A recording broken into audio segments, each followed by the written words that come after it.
Things are being thrown. There's no room for this in the sport. There's no room for Davis brothers to be in the building tonight. The police escorted them out. You saw a stroller being moved. When a fight spills outside the ring, it's no longer just about boxing. And that's exactly what the entire world witnessed a few days ago at Las Vegas Airport when Terence "Bud" Crawford and Jaron "Boots" Ennis crossed paths in an explosive moment that changed everything. Cameras caught the chaos, fans flooded social media, and now, for the first time since the incident, Jaron Ennis has spoken out from his hospital bed, and what he said has officially reignited one of the biggest potential rivalries in modern boxing.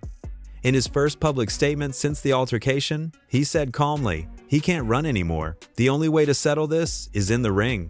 And just like that, the internet exploded. You know my slogan and all that rivalry, man. Crawford a good fighter, though. We gonna be like. No, I want him to fight the best. He's an elite fighter. Yeah, one thing about that, it's gonna be a little technical from the beginning. But Crawford better not start off slow. He got to go. To understand why this moment matters so much, you have to look at the bigger picture. Terence Crawford isn't just another boxer. He's the man who conquered the welterweight division, humiliated Errol Spence Jr., and even jumped up to take down Canelo Alvarez, something no one thought possible. To be honest, when I set my sights on doing something and I know what I'm capable of, it's not like a surprise to me. It's a surprise to y'all because y'all didn't believe me, you know? But for me, I knew I could do it, and I believed that I could do it. I just needed the opportunity.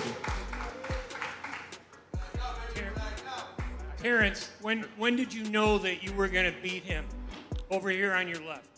When he signed the contract. He seemed to focus mostly on body punches, and you were hitting him in the head a lot. Was it your reach that gave you the advantage? It was everything. You know, he wasn't hitting the body or anything. He was hitting my elbow because I was blocking it. But, you know, I think I was the better man tonight. He's been called the pound-for-pound king, the face of the sport, and one of the best pure boxers of the modern era. But lately, that dominance has come with pressure. A new wave of hungry, younger fighters calling his name. And the loudest of them all has been Jaron "Boots" Ennis. World-class Honda? What does he mean? Yeah, he said world-class fighter. I guess he's trying to say if you're a world-class fighter. Sign a contract. Exactly, sign a contract. If he wanted to fight, he would have stayed at 47. He obviously said he said he wanted to move up in comments to be undisputed at 54 or something like that. So, yeah, he definitely did say that too. Exactly. Yeah. We ain't worrying about, right now we ain't worrying about Crawford. We gonna clean 147 now, then we gonna move to 154. If he there and he got a belt, we coming after him. Simple as that. Boots has been chasing greatness for years, a natural switch hitter with ridiculous speed, power, and composure. His style reminds everyone of a younger version of Crawford himself. Boots Ennis, he is a special fighter, isn't he? Yeah. I mean, you know, fights in this Philly shell with that particular style. It has a certain way of looking, but listen, class operator. Class operator. I mean, Lima was a guy, all right, he'd been beaten by Aaron McKenna and we saw him, but all we saw was a tough kid that can hit a little bit, but it was the manner in the way that Boots dispatched him in that opening round, switching from orthodox to southpaw. He boxes equally as well, you know, both ways. And I think a move up to 154, by the way, was a good move for him. He looked strong, and he's going to be a tough one to beat. I know there's talk of him and Virgil Ortiz next, which will be a great fight. Do you think the talk of Crawford's soon, though? Very soon. Of course it is. And I don't think that fight will materialise. I'm not taking away from Boots Ennis whatsoever. Yeah. I think he's an unbelievable fighter. I think he's a talent. I think there's no real rush with him at the moment. The Ortiz fight's a great fight, by the way. I mean, there was an opportunity for Boots Ennis to fight Terence Crawford a while ago, wasn't there? And Crawford didn't take that fight, did he? No, I think that Crawford at the time would probably felt that Boots Ennis wasn't. I'm on a different direction. Yeah. He wasn't. There's no influence there that he done the fight, by the way. That wasn't the point I was making. Like risk versus reward. Boots Ennis, you're not going near that. You've got to build your own profile. Let's get to that stage where we can demand 100 million quid each off the back of it or whatever.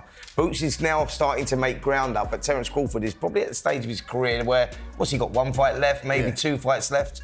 How good is this Boots Ennis? He's good. been a fan of him for a while. I think he's a very good fighter. I remember saying it was him and Ortiz who were going to take over after Crawford and Spence at 147, and obviously they both moved to 154, but I think they do the same. I think they both collect the belts between each other and they'll hopefully eventually fight for undisputed. But yeah, he's a really good fighter. I think the weekend just highlighted how good he is, and I think the move up has done him good. I think he's a bit more spiteful at this weight division. I do think the weight was starting to hurt him, but yeah, as a boxing fan, I'd love to see the Ortiz fights. I think he's a very good fighter as well. They fight the same way, think the same way, and dismantle opponents with the same cold precision. That's exactly why the boxing world's been obsessed with the idea of Crawford versus Ennis. Fans want it. Analysts want it. Promoters say it's inevitable. A fight that makes a whole lot of sense, and a fight that stylistically would be, oh my goodness, is a fight between Terence Crawford and Jaron Boots Ennis. I don't think I think that's going backwards for Terence. To that point, Jaron doesn't have the kind of accolades. He doesn't sell to the mass and all these. So this fight was perfect timing for both these guys. But for Crawford, it never made sense. He's at the top. He's achieved everything. Fighting Ennis, from his perspective, does nothing for his legacy, and if he loses, it risks everything he's built. So when people kept saying Boots is the next Crawford, it got personal. Crawford didn't like the comparisons, and that tension, that pride, has been building for months. When you saw that he brought in Jaron, what was your reaction? Like your first initial reaction when you saw that news? I actually didn't see it. Somebody showed me, and I was just like, so what that mean? He's not me. Yeah. You know, as much as a lot of people, you know, say we have similarities, and you know we switch a lot and we fight a lot. He's not me, you know, and I'm not him. So. Yeah. Tim has said comparison that like he's like a Chrysler 300 and you're like a Bentley. Yeah, like once again, like he's not me. You know, he's trying to get to where I'm at. You know, he's where he at, I'm where I'm at. You know, he got a long way to go. Then came the Vegas airport. According to multiple reports, Crawford and Ennis were both there for unrelated events when they ran into each other. Witnesses said it was quiet at first until Boots walked up to say something. Words were exchanged. The tone shifted.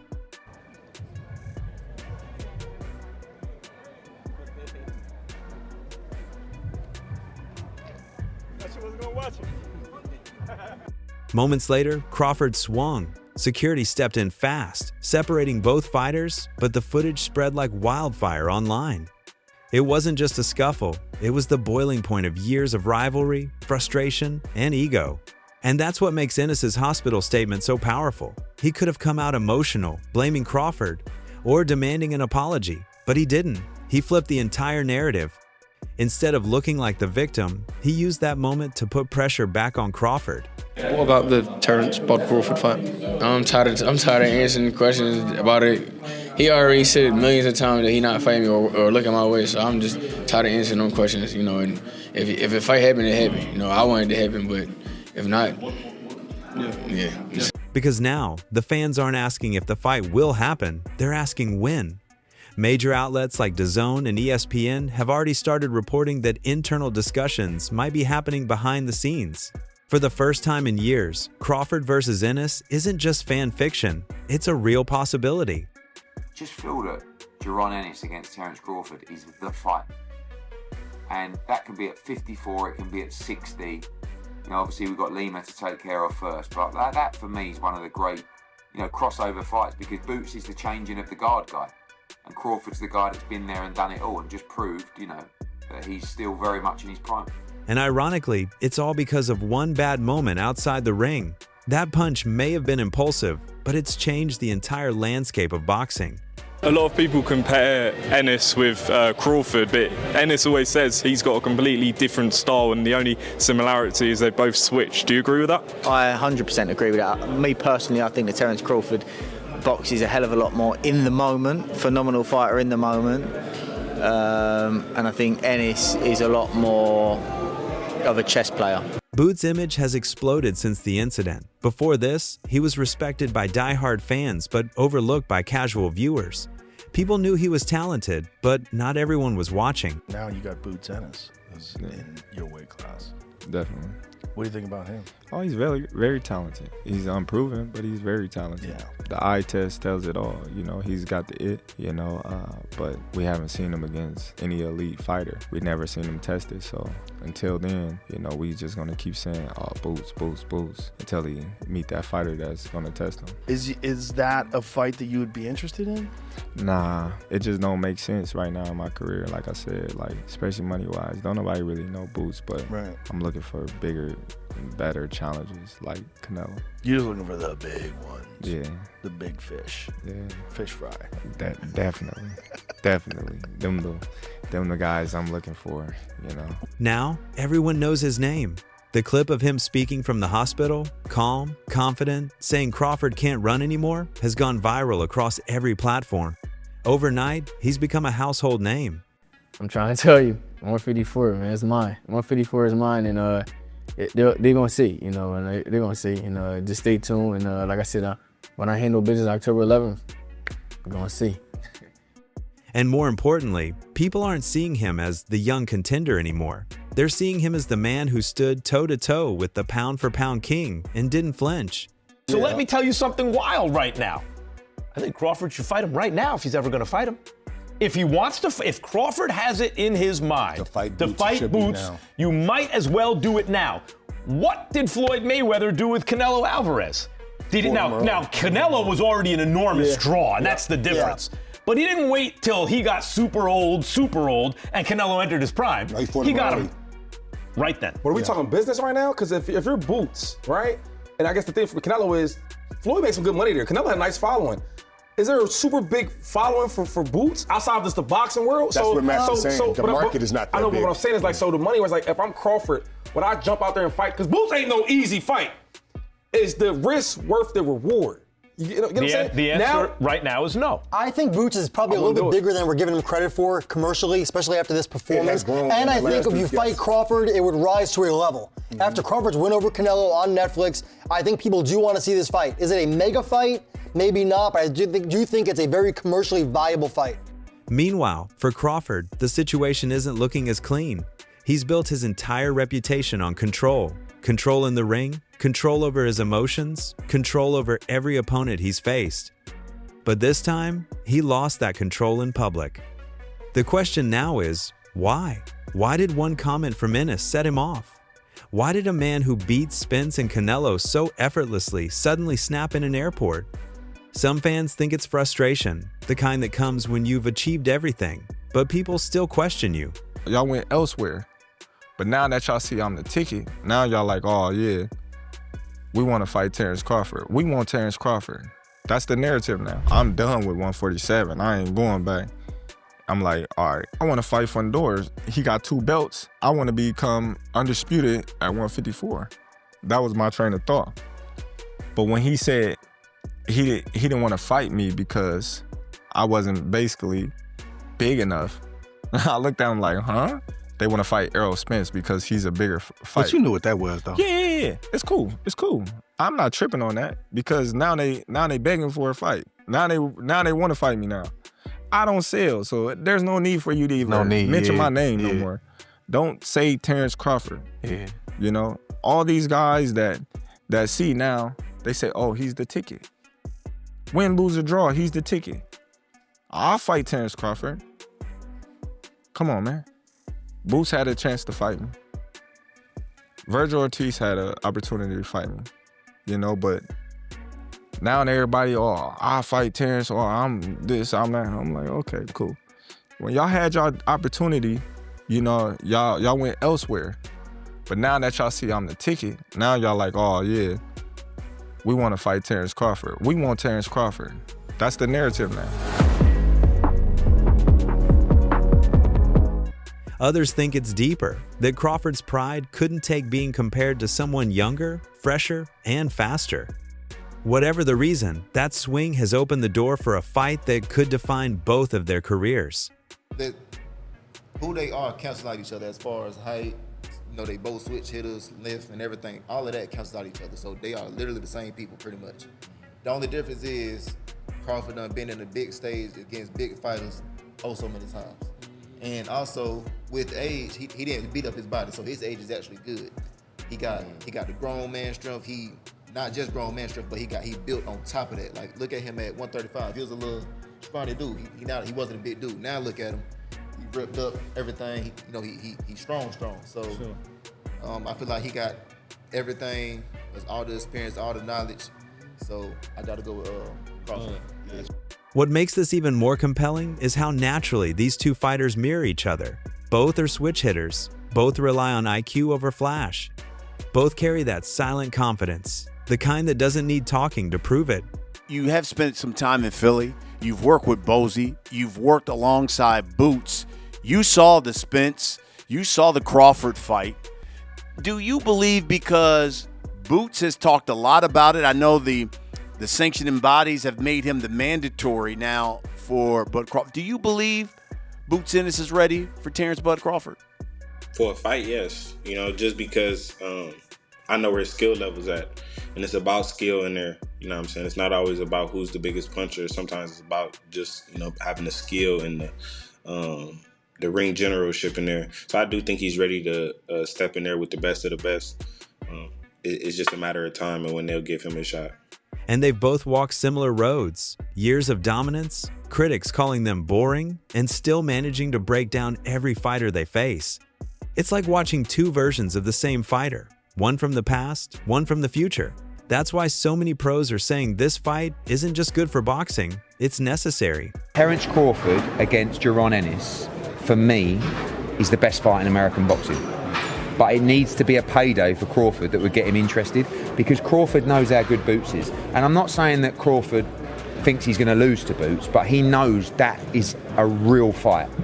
But for me, Boots is the new Crawford. We've just got to go out and get the fights to show how great he is. Insiders from Ennis's camp have said he's already back doing light work, running drills, and staying sharp.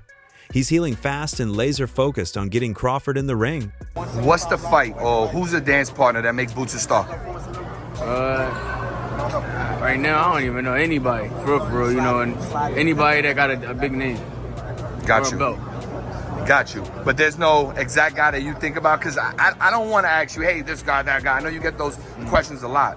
So if you had to say, hey, this is the guy I think, we would have a big fight, who would it be? Because it doesn't seem like the Crawford fight would happen. So what's that dance partner for you, Boots?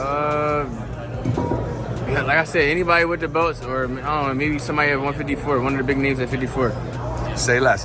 One last question. He doesn't want a tune-up. He doesn't want an easy fight. He wants Bud.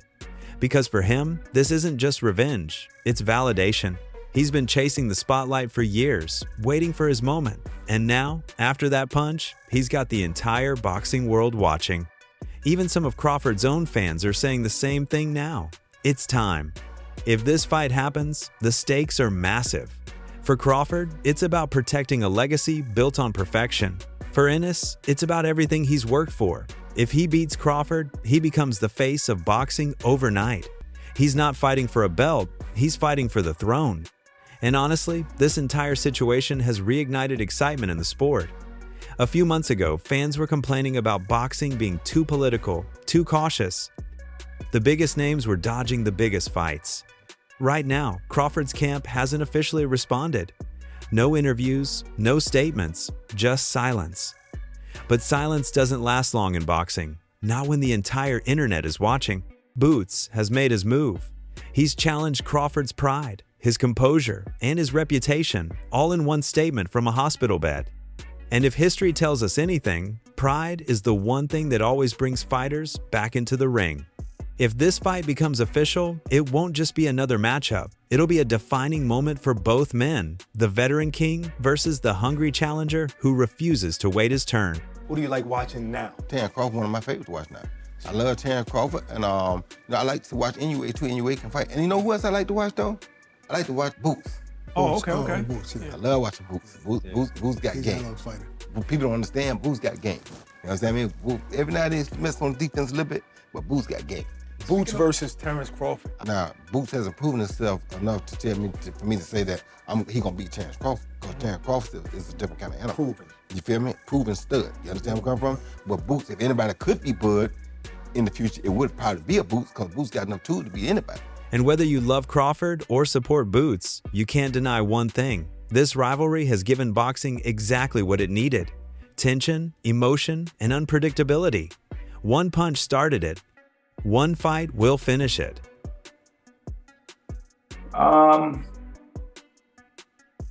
That's a good fight. That's definitely up there. It's definitely up there. Probably at middleweight or something. That's like a vacant belt. That's definitely up there. That's definitely a big fight. Probably Shakur and Tank too, maybe. That's like right I'm seeing. But yeah, that's that. You might not be lying. That might be the biggest fight. So that's all from today's video. If you enjoyed it, remember to leave a like, subscribe, and ring that bell icon so you never miss our upcoming videos. And don't forget to share your thoughts in the comments section. Stay tuned, and we will catch you in the next video.